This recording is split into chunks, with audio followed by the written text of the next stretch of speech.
You had some interesting experiences as a youth. I know that I read how your father decided you needed to learn to work, and so he hired you out as a farmhand to someone else. Tell us about that. Well, he always had ideas and ways to help us get jobs. He found us a lot of jobs when we were young, or he had some that he made up.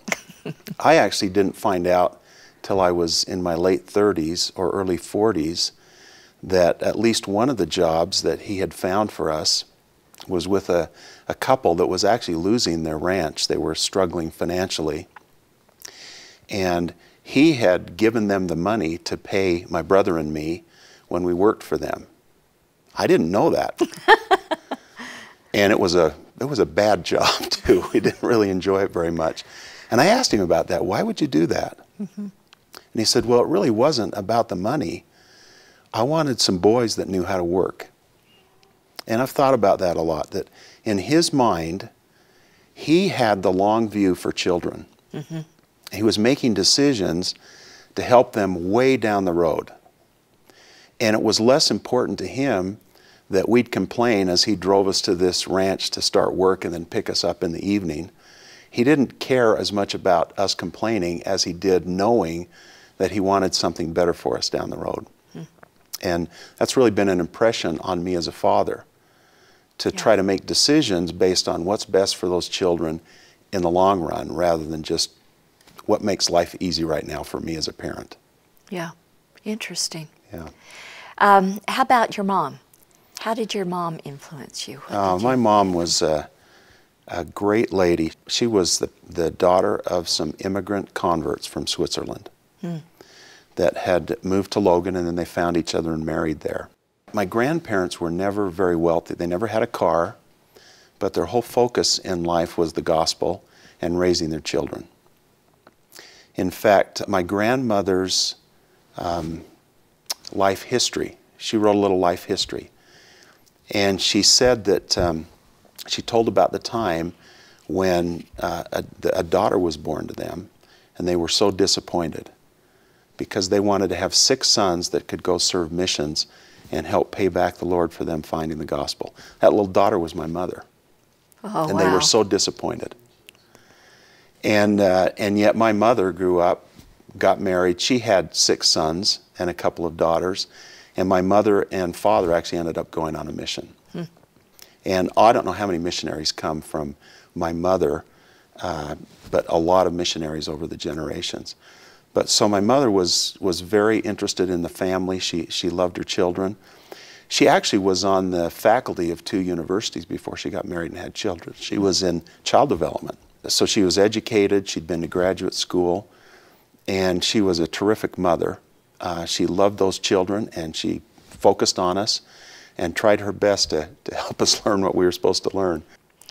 Well, nice tribute to your mom. And there seems to be a theme here already developing with your lives of your attention to the family and your interest in the young people of the church.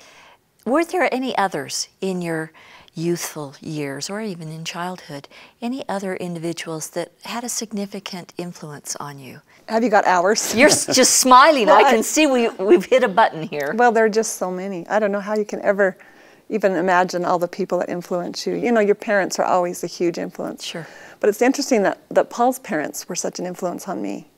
They were, you know, I met them in my youth, and I was just amazed at their family, and there was just a gospel-centered radiance, and it really did impress me and was an influence throughout my life. But I remember even young women leaders that were such an influence upon my attitude toward motherhood and marriage and the whole thing. And these things you just can't even begin to count how many people have been part of that influence through my life. And you know, we had my mother's mother, my grandmother, who came from Switzerland.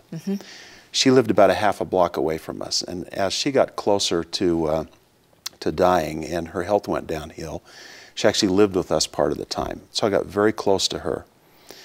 And I remember a time when it was just before she passed away, and I was probably 10 or 11 years old. I walked into her bedroom with one of my cousins who was just my age, and we were talking to my grandmother, and she said, "Now, don't you be sad when I die, and don't worry, because the gospel is true."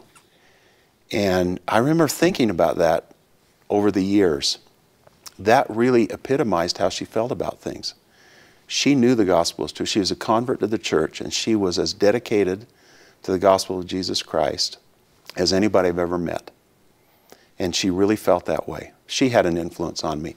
We grew up next to my mother's sister and her husband, my aunt and uncle, and they lived a block away from us. They had 9 children. We had 8.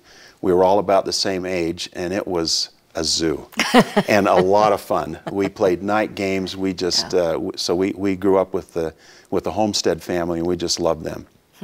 And then we had great leaders in our ward too, bishops and priesthood leaders and scout leaders that were just great people. In fact, one of my bishops was Bishop Stevenson, the father of the presiding bishop of the church today. Oh, Gary wow. Stevenson. Is that right? Yeah, and he was a terrific bishop, along with the other bishops I had too.